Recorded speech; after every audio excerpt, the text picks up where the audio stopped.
आप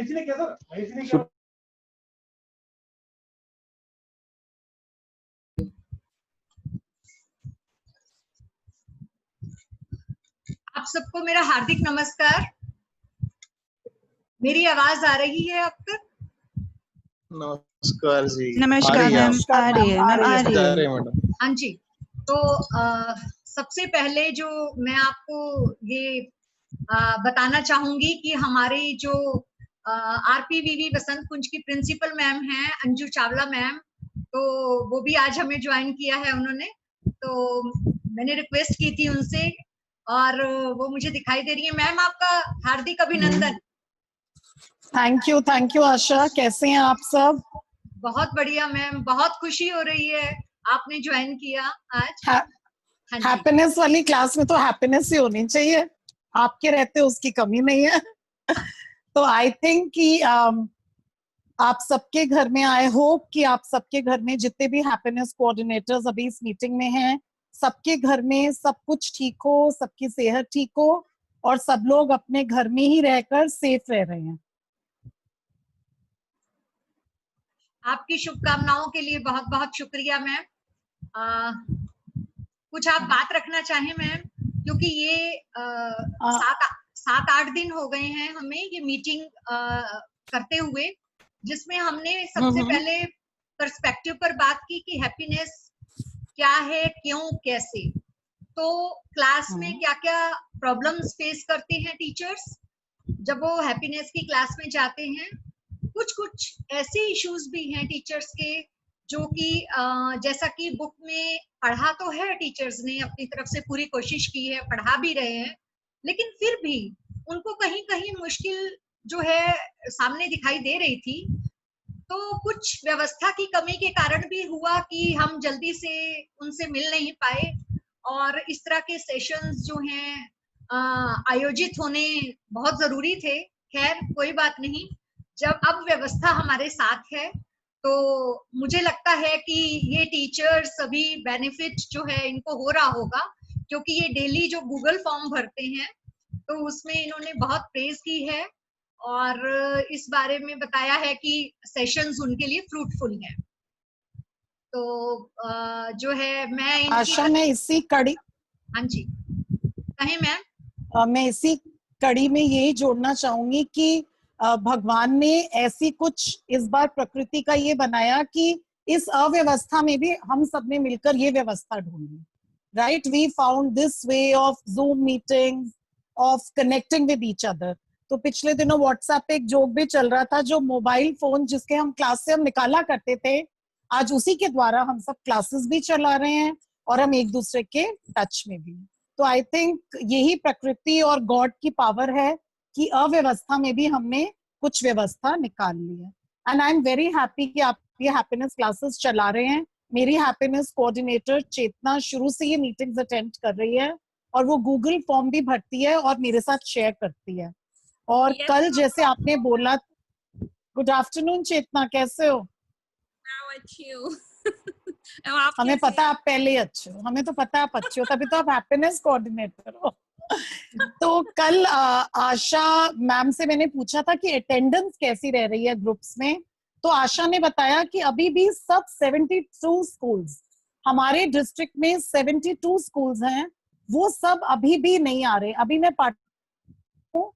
तो I think आशा, अगर मैं गलत नहीं हूं तो 52 लोग हैं, हम दोनों को छोड़ दें तो सिर्फ 52 स्कूल्स के हैप्पीनेस कोऑर्डिनेटर्स हैं।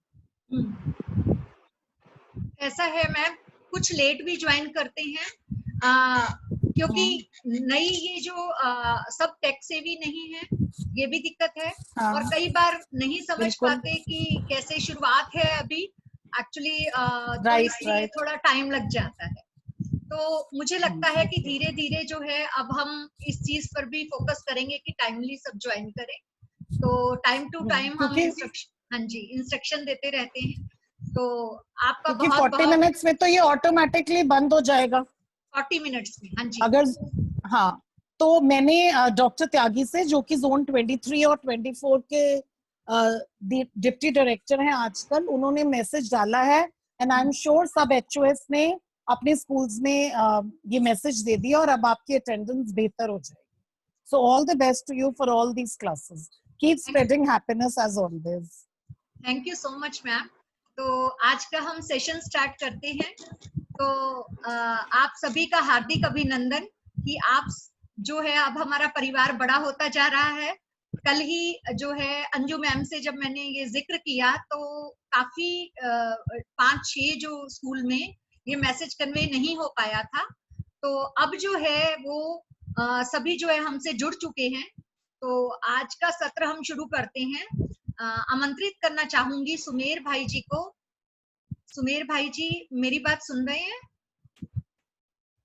हाँ जी आशा जी नमस्कार. और बड़ी खुशी की बात है कि अंजू मैम जी आज साथ हैं हमारे.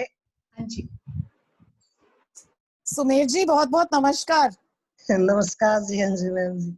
कैसे हैं? सब ठीक? घर में सब बढ़िया? हाँ जी सब बढ़िया जी मैम. अच्छा. तो क्या आशा जी हम शुरू कर सकते हैं? हाँ जी सर, शुरुआत कीजिए आप. मूल्यों पर चर्चा हो रही थी. हाँ जी. हाँ जी. तो जैसा कि हमारा कल का सेशन स्पेशल इस बात पे रखा था कि हैप्पीनेस क्लास में एक्सप्रेशन डे रखा गया है. तो अमूमन लास्ट वर्किंग डे या सैटरडे मानिए. तो ये क्यों रखा गया है और एक्सप्रेशन डे का हैप्पीनेस से क्या रिलेशन है, इसमें बच्चा एक्सप्रेस क्या करेगा और क्यों एक्सप्रेस करेगा, और एक्सप्रेस करेगा तो वो कैसे एक्सप्रेस करेगा, और इस एक्सप्रेशन से उसकी खुशी का क्या संबंध है. यदि इसकी थोड़ी सी हमारी सबकी एक ठीक सी क्लैरिटी हो जाएगी तो निश्चित रूप से हम इस एक्सप्रेशन डे को जो पर्पस है वो पूरा कर पाएंगे. एक बार रिकैप करते हैं, कुछ पॉइंट्स हमारे हाइलाइटेड पॉइंट्स थे उनको. तो पहला हमारा मुख्य पॉइंट यही था कि हमारी जो खुशी है उसका एक्सप्रेशन से क्या संबंध है. Happiness from expression. मोटे तौर पे हमने देखा था कि हमारे जो थॉट्स और फीलिंग्स हैं वो नेचुरली हम एक्सप्रेस करना चाहते हैं सभी. हम बहुत खुश होते हैं, तुरंत मन करता है कि ये खुशी हम साझा करें जिनके साथ हम जुड़े होते हैं. और कभी कभी परेशान होते हैं तो भी हम अपनों के साथ अपनी परेशानी साझा करने के बाद हम रिलैक्सेशन महसूस करते हैं. तो हम देख पा रहे हैं कि थॉट्स और फीलिंग्स को एक्सप्रेस करना एक हमारा नेचुरल फिनोमिना है. जब ये हम ठीक से एक्सप्रेस कर पाते हैं, चाहे वो हम बोल के करें, लिख कर करें, बॉडी लैंग्वेज से करें, या एक छोटी सी मुस्कान से करें, या सिर्फ 2 आंसुओं से ही करें, कोई भी तरीका होता है हमारे अपने आप को एक्सप्रेस करने का. जब एक्सप्रेस करते हैं तो ये देख पाते हैं कि क्या दूसरा मुझे समझ पाया, मेरी बात को ठीक से समझ पाया, मैं ठीक से अपनी बात को समझा पाया. तो जैसे ही ये महसूस होता है कि हाँ दूसरा मुझे समझ पा रहा है मेरी स्थिति को, मेरी बात को, और मैं ठीक से अपनी बात समझ पाया, तो अंदर एक रिलैक्सेशन, एक कामनेस फील होती है. वही एक खुशी का एहसास है. तो हम देख सकते हैं कि अभिव्यक्ति से हमारी खुशी कैसे जुड़ी हुई है. आगे थोड़ा सा हम नेक्स्ट स्लाइड में देख सकते हैं कि एक्सप्रेशन से हमारी अपनी जो क्लैरिटी है, थॉट्स की, फीलिंग्स की गैप्स क्या है वो भी हम देख पाते हैं. तो अच्छा मैम मैं चाहूंगा कि स्लाइड आप नेक्स्ट स्लाइड को यदि स्क्रॉल करेंगे तो और अच्छा रहेगा. हाँ जी ऐसा तो है शायद सुमेर भाई थोड़ा टेक्निकल इशू आ रहा है. हाँ जी. तो आप जारी रखें, मैं कोशिश कर रही हूँ. ओके हाँ ठीक है, कोई बात नहीं. तो कल हमने देखा था कि जैसे ही हम अपने फीलिंग्स को एक्सप्रेस करते हैं तो एक कामनेस हम फील करते हैं। दूसरा हमने ये भी देखा था, जब हम अपने आप को एक्सप्रेस करते हैं, इसका मतलब क्या है? अपने आप को एक्सप्रेस का मतलब ये अपने थॉट्स और फीलिंग्स को एक्सप्रेस करते हैं। इससे हमें अपनी भी क्लैरिटी बढ़ती है। कैसे? हम देख पाते हैं कि हम ठीक से कम्युनिकेट कर पाए या नहीं। ये कम्युनिकेट करते समय हम वर्ड्स को ही खोजते रह गए, तो फिर पता चल कि एक्चुअल में वो ठीक से हम ही नहीं समझ पाए थे। तो अपने gaps भी हम कर पाते हैं। तो हम क्या करते हैं, उन गैप्स को फिल करते हैं और नेक्स्ट टाइम बात को और अच्छा कर पाते हैं। तो ये अपने इवोल्यूशन के लिए एक्सप्रेशन बहुत जरूरी है। इसी हम धीरे धीरे परफेक्शन की ओर बढ़ते हैं। नहीं तो हम वेरीफाई कैसे करेंगे कि मैं ठीक से समझता हूँ या नहीं? कोई चीज मैंने सीखी है वो ठीक से है कि नहीं? जब सीखी है तो करके देखूंगा, जब समझी है तो मैं दूसरों को समझाने की कोशिश करूंगा, दूसरों को समझा पाऊंगा तो ये वेरीफाई हो जाएगा, हाँ मैं जो समझा हूँ वो ठीक से समझा हूँ।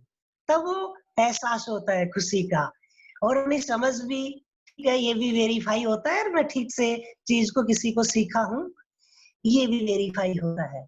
और एक और भी एक्सप्रेशन है कि इसमें साथ साथ अपना खुद का जो मूल्यांकन एलिवेशन हो पाता है। हमारे अपने विचार कैसे हैं, हम दूसरों के साथ कैसा बिहेवियर करते हैं, हमारा अपना रोल फैमिली सोसाइटी में क्या है, और यदि वो नहीं रोल एक्चुअल में है और सिर्फ हम कहने के लिए कह देते हैं कि मैं ये करता हूँ स्कूल या सोसाइटी में, ये हमें अपने अंदर से फील होता है कि ये ठीक नहीं हो रहा है, मैंने जितना किया नहीं है उससे ज्यादा रहा हूँ। तो उसे अपने अपना खुद का मूल्यांकन होता है, अपना ध्यान जाता है कि नहीं, जितना मैं करूंगा मैं उतना ही अब बोलूंगा। तो ये अच्छा तरीका है कि हमारे करने और बोलने में जो एक डिफरेंस रहता है वो कम हो जाता है और हम दूसरों के लिए एक विश्वसनीय व्यक्ति बनते जाते हैं। तो ये एक्सप्रेशन से ही सब कुछ होता है। तो एक्सप्रेशन का इतना बड़ा रोल है, तो इसका हमने एक्सप्रेशन डे में केवल वैल्यूज के साथ ही फोकस क्यों किया है? तो हम देखना चाहेंगे कि एक्सप्रेशन डे का जो बेस है वो बच्चों को केवल अपनी फीलिंग्स को रखा गया है। तो हर चीज का अपना एक डिफाइंड रोल है, पर्पस है। ऐसे ही इंसान का भी इंसान के साथ एक दूसरे की जिंदगी में एक अहमियत होती है, एक मोल होता है।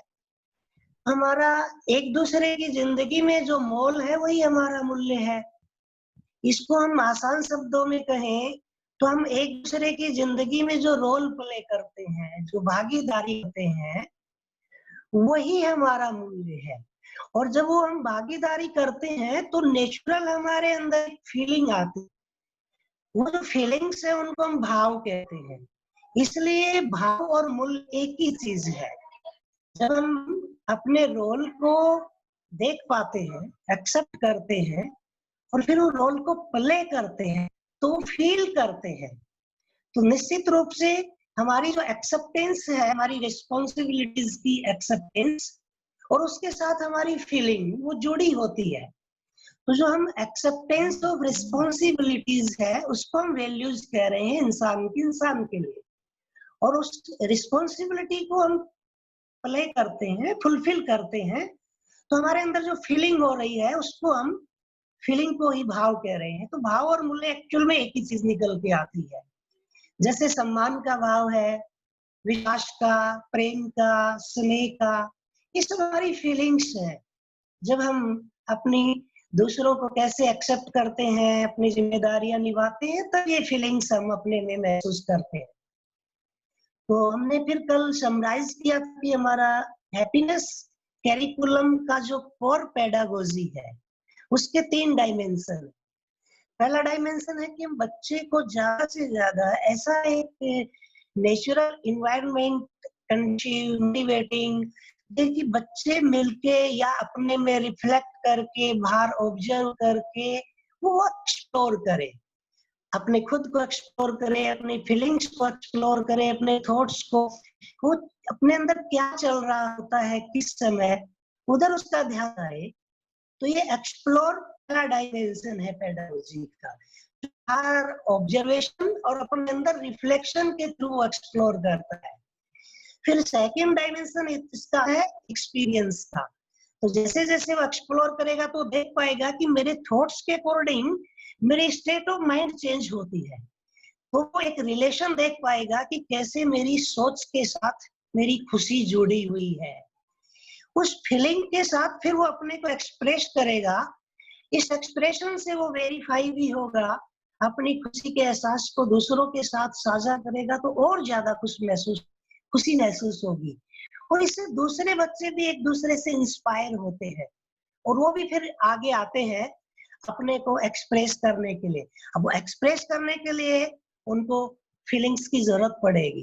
कई बार हमने क्लास में देखा है दूसरे बच्चों की देखा देखी कहते हैं, हाँ जी सर मैंने भी एक अंकल की मदद की थी, वो बुजुर्ग थे उनको घर पहुंचाया।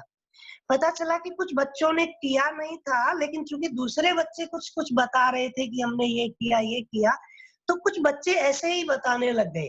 लेकिन एक दो बार जब उनको और टाइम से फॉलो अप किया, ऑब्जर्व किया, बात की, तो पता चला कि उन बच्चों को ये फील हुआ कि बिना किए जब बोलते हैं ना तो हमें ही बुरा लगता है।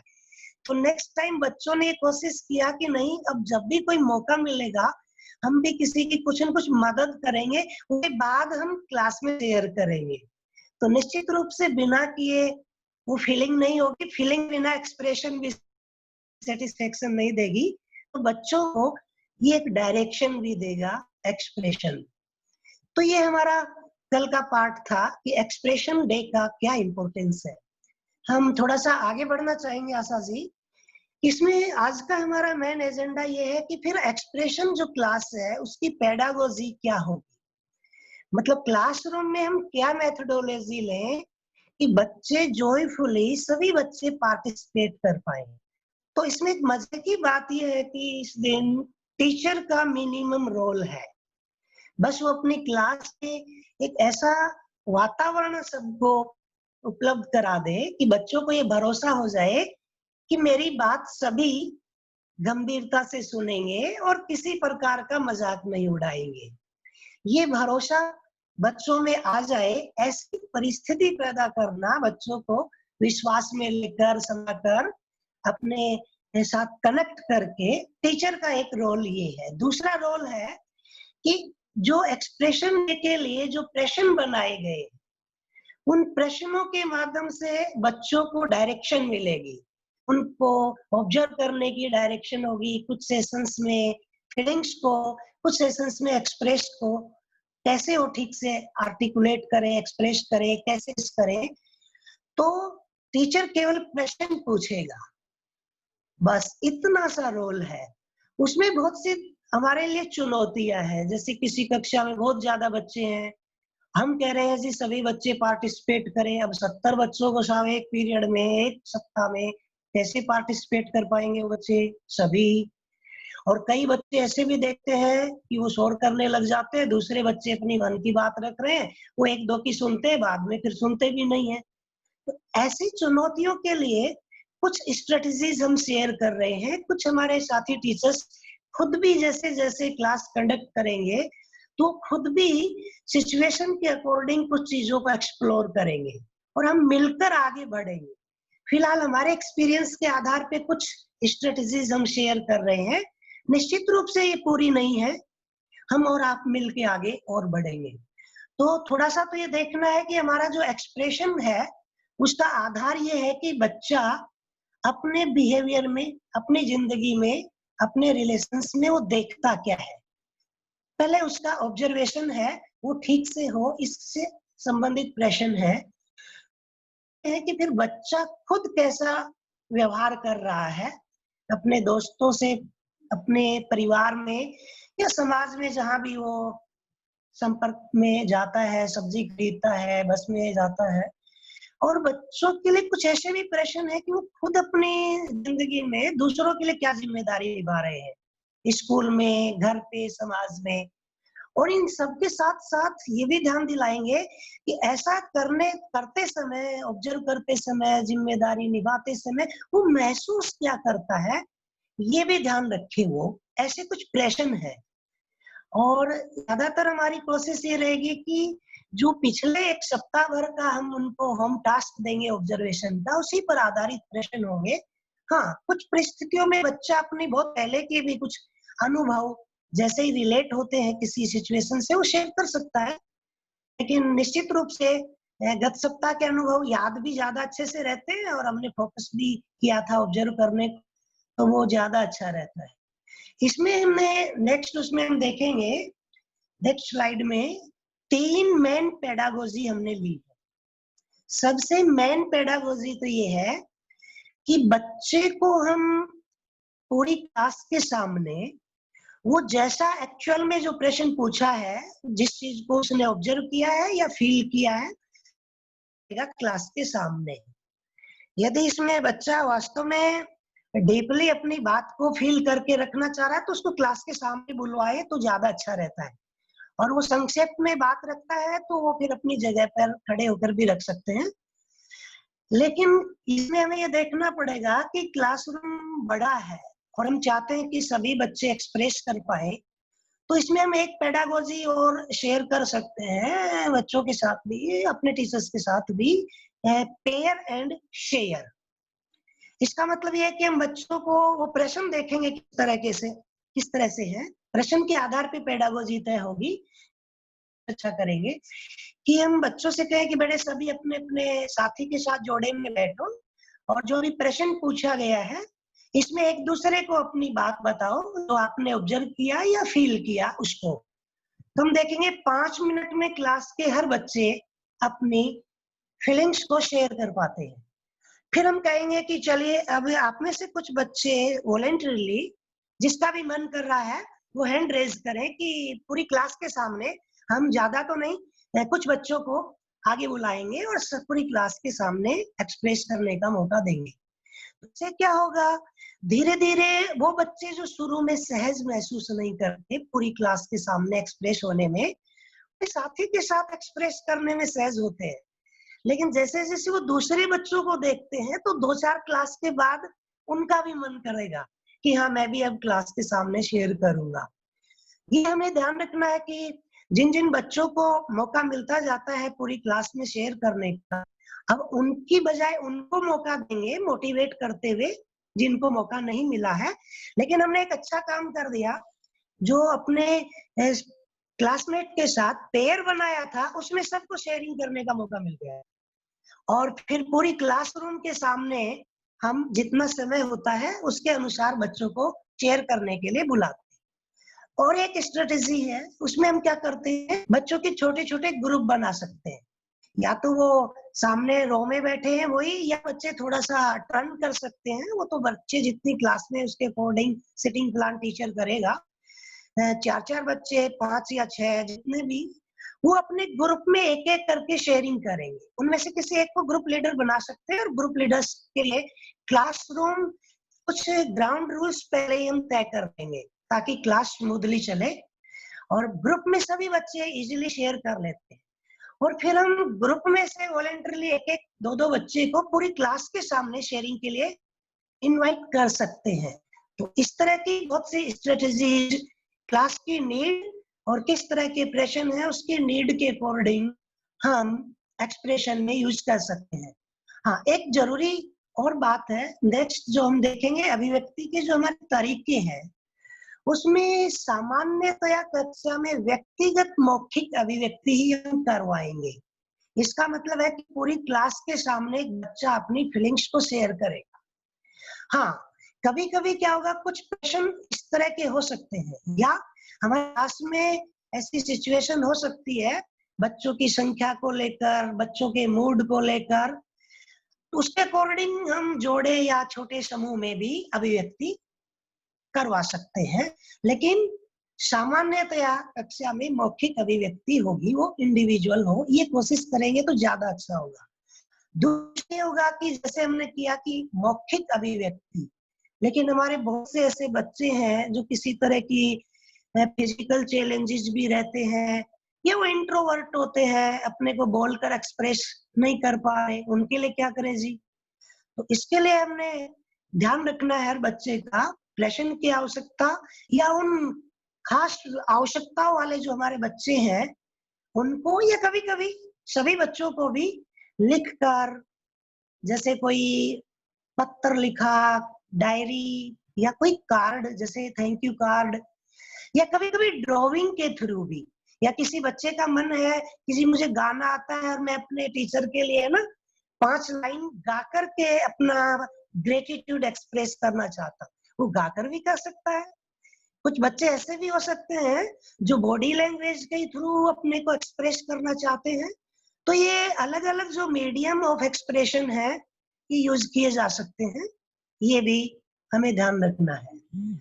दूसरा, फिर हम कुछ प्रश्नों को लेकर के देखना चाहेंगे कि किस तरह के प्रश्न होंगे और कैसी पेडागोजी हम यूज कर सकते हैं। जैसे इसमें कक्षा 4 में कृतज्ञता पर 2 प्रश्न है।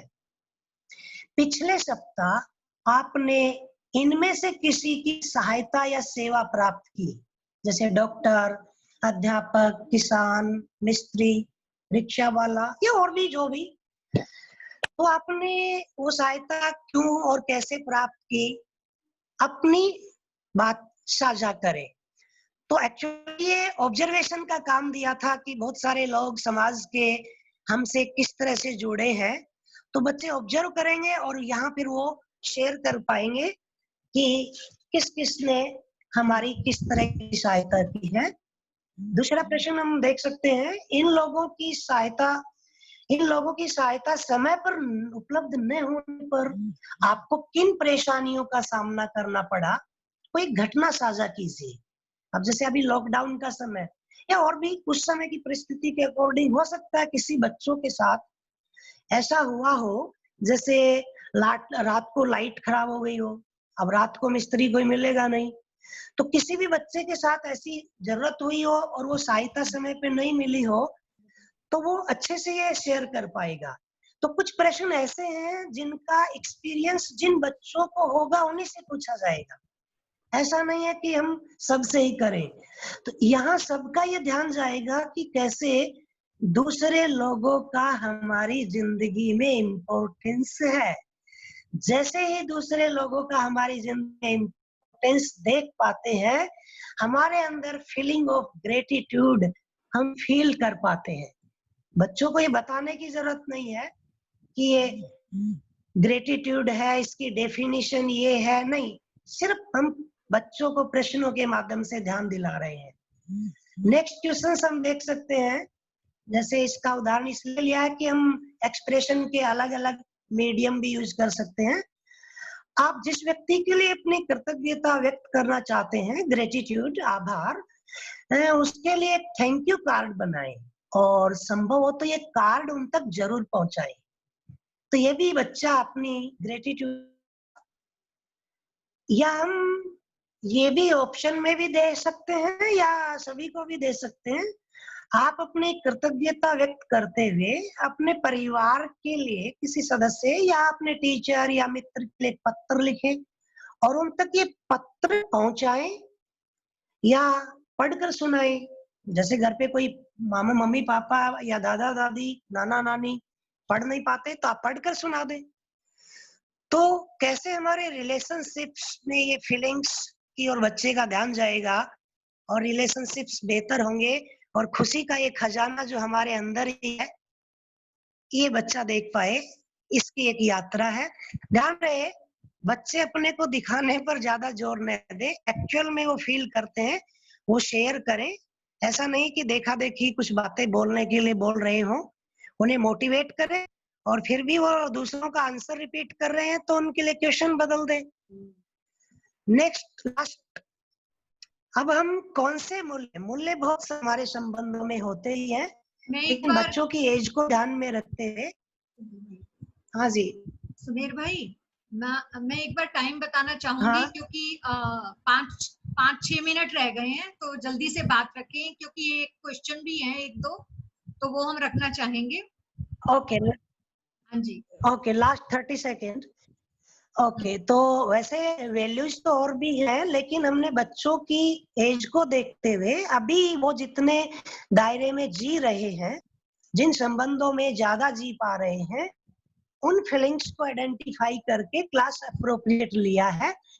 टोटल तीसरी से 8वीं तक 5 भावों या 5 मूल्यों को लिया है, लेकिन हर कक्षा में केवल 4 ही लिए हैं। तो एक फीलिंग कौन सी है? फीलिंग ऑफ केयर, ममता मूल्य है, स्नेह, विश्वास, सम्मान, कृतज्ञता। आगे के सत्रों में, सेशंस में हम एक एक मूल्य को लेकर और गहराई से हम खुद भी इनको ऑब्जर्व करेंगे और फील करेंगे, तो आगे क्लासरूम में बच्चों को अच्छे से ध्यान दिला पाएंगे, फील करवा पाएंगे। धन्यवाद Asha ji, over to you. Thank you so much Sumer भाई जी, आपने बहुत ही अच्छी विस्तार से जो है बातचीत रखी है, तो ये डिस्कशन जरूर ही फ्रूटफुल रहा होगा हमारे सब साथियों के लिए। मैं गूगल फॉर्म में जो क्वेश्चंस भरे हैं हमारे साथियों ने, तो मैं ये क्वेश्चन पढ़ना चाहूंगी। क्या एक्सप्रेशन डे वीक में 2 बार हो सकता है? तो ये क्वेरी आई है। तो मैं अभी तो यही कहना चाहूंगी कि एक्सप्रेशन डे अभी एक ही दिन रखा गया है सैटरडे के लिए, तो बाकी दिन भी अभिव्यक्ति तो है ही, क्योंकि जब हम स्टोरी सुनाएंगे, एक्टिविटीज कराएंगे, तो चर्चा के प्रश्न और चिंतन के बिंदु और चिंतन के जो प्रश्न पूछेंगे, उसमें भी अभिव्यक्ति जो है बच्चों के माध्यम से होगी। तो लेकिन शनिवार का एक दिन रखा गया है। अब फ्यूचर में जब भी कुछ एड ऑन्स करनी हो, बुक में कुछ और जरूरत महसूस हुई, तो आपकी इस क्वेरी को मैं हायर अथॉरिटीज तक जरूर रखना चाहूंगी। थैंक यू सो मच, आपने ये सजेशन दिया। तो एक क्वेश्चन लेते हैं कि some students try to derail the class or say funny things for attention. How do deal with them? कुछ विद्यार्थी कक्षा में खुद की तरफ ध्यानाकर्षण कराने के लिए कुछ फनी थिंग्स या शरारतें करते हैं, तो उन्हें कैसे टैकल किया जाए? ये एक क्वेरी है। तो मैं श्रवण भाई जी से अनुरोध करूंगी कि वे कृपया बात रखें अपनी, क्योंकि हमारे पास 4 मिनट शेष हैं। श्रवण भाई जी, सुन पा रहे हैं? जी जी दीदी, बहुत बहुत धन्यवाद। नमस्ते, आवाज जा रही है? थोड़ा सा और ऊंचा बोलें श्रवण भाई जी। अभी आवाज जा रही है? हाँ जी, आ रही है भैया। आवाज जा रही है? हाँ जी, आ रही है। अच्छा, तो जी, तो क्लासरूम में जो भी 40, 50, 60, 70 जो भी बच्चे रहते हैं, सभी बच्चों का ध्यान एक जैसा नहीं रहता है। ये तो हम बाकी के सब्जेक्ट पढ़ाते समय भी महसूस कर ही लेते हैं। तो ऐसा तो होता ही है कि भाई बच्चा अगर ध्यान नहीं दे रहा है, इसका मतलब उसकी रुचि नहीं है। उसका ध्यान न देने का मतलब क्या हुआ कि हमारी रुचि नहीं है उसमें, जो कुछ भी सामने हो रहा है उसमें मेरी रुचि नहीं बन पा रही है। तो ये तो हर अध्यापक का अपना पर्सनल स्किल है कि कैसे वो सभी बच्चों को इन्वॉल्व कर ले, कैसे वो सभी बच्चों को उसमें रुचि कर बना ले। और इसमें थोड़ा जो मैंने एक टिप अपने लिए यूज किया था कि जो बच्चे ध्यान नहीं देते हैं उनको इन्वॉल्व करने का हम कुछ न कुछ नया सोच लेते हैं कि केवल उनके, जिससे कि वो इन्वॉल्व हो जाए। तो ऐसा रणनीति सभी बना सकते हैं। आप सभी शिक्षक हैं, इतने सालों से पढ़ा रहे होंगे, अब आप बहुत सारे सब्जेक्ट भी पढ़ा रहे होंगे, तो ये सब स्किल आपको पता है। हो सकता है आप इस सभा में ही बहुत सारे लोग इसका उत्तर दे दें। जी धन्यवाद। जी बहुत बहुत शुक्रिया। एक जो क्वेश्चन है जिस पर कि हम काफी दिन चर्चा कर चुके हैं, need and background of happiness और पर्सपेक्टिव पर, तो कुछ साथी एक्चुअली उन्होंने बाद में ज्वाइन किया, तो और बीच में उनकी ड्यूटीज भी लगती रही स्कूल में, इस वजह से वो लगातार सेशन अटेंड नहीं कर पाए। तो आने वाले दिनों में हम जरूर इन बातों पर फिर से चर्चा करेंगे, क्योंकि आज ही हमारे 6-7 साथी जुड़े हैं और डाइट की प्रिंसिपल्स भी जुड़ी हैं। तो मुझे लगता है कि हमारे डायरेक्टोरेट ऑफ एजुकेशन के प्रिंसिपल और डाइट के प्रिंसिपल जब हमारे साथ होंगे, उनके मार्गदर्शन में भी हम बहुत कुछ सीख पाएंगे, आगे बढ़ेंगे, तो हमारे पास बहुत वक्त रहेगा। तो अब मैं सिर्फ धन्यवाद देना चाहूंगी सभी जो अपने साथी हैं हमारे, उनका और प्रिंसिपल मैम का, सभी का तहे दिल से शुक्रिया अदा करना चाहूंगी कि उन्होंने बहुत ही अच्छे गूगल फॉर्म में जो सराहनीय बातें हमारे लिए लिखी हैं, और ये लाइन खास तौर पे कि every time you motivated me and my children also. Thanks ma'am, thank you Sumer भाई और थैंक यू श्रवण भाई। तो बहुत बहुत धन्यवाद। हाँ जी।